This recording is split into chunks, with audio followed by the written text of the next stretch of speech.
আসসালামু আলাইকুম রহমতুল্লাহি বারাকাতু। আমরা কিভাবে আমাদের ভোটার সিরিয়ালটি একটি অ্যাপসের মাধ্যমে বাহির করব তার আজকে সম্পূর্ণ বিস্তারিত ভিডিও নিয়ে আপনাদের কাছে চলে আসছি। আমরা সাধারণত সিরিয়ালটি বাহির করার জন্য যে অ্যাপসটি ব্যবহার করব সেটি প্লে স্টোরে পেয়ে যাব।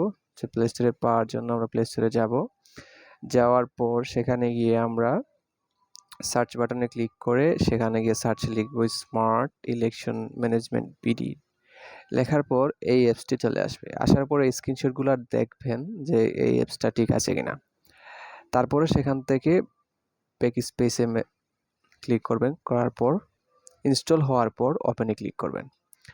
ওপেনে ক্লিক করার পর অ্যাপসটি ওপেন হওয়া পর্যন্ত অপেক্ষা করবেন। হওয়ার পর অপেক্ষা করার পরে আপনি দেখবেন আপনার ফোনে এরকম একটা ইন্টারফেস চলে আসবে। এখানে কোনো অ্যাকাউন্ট ম্যানেজমেন্টের কোনো কাজ নেই, যার জন্য খুবই সহজে আপনি আপনার ভোটার আইডি কার্ড আর আপনার জন্ম নিবন্ধন নাম্বার দিয়ে আপনার ভোটার সিরিয়ালটি বাহির করতে পারবেন। তার জন্য আপনি থার্ড পার্লামেন্টারি ইলেকশনে সেখানে গিয়ে ক্লিক করবেন। ক্লিক করার পরে আপনার সামনে এরকম একটি ইন্টারফেস চলে আসবে।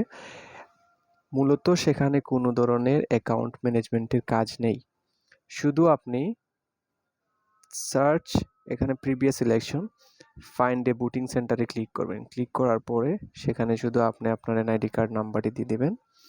আমার সেখানে এনআইডি কার্ড নাম্বারটি হচ্ছে 2432351043।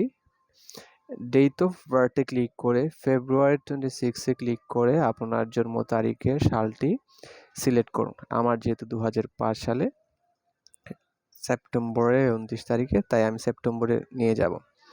সেপ্টেম্বরে যাওয়ার পর আমার 29 তারিখে ক্লিক করে ওকেতে প্রেস করব। প্রেস করার পর সার্চ বাটনে ক্লিক করার সাথে সাথেই আমার voter number, voting serial number, centre address, সেন্টারের পিকচার সব কিছু এরকমভাবে চলে আসবে। খুবই ইজিলি এই প্রসেসটি। আজকের ভিডিও এতটুকু। ভালো লাগলে চ্যানেলটিকে সাবস্ক্রাইব করে পাশে থাকুন। ধন্যবাদ।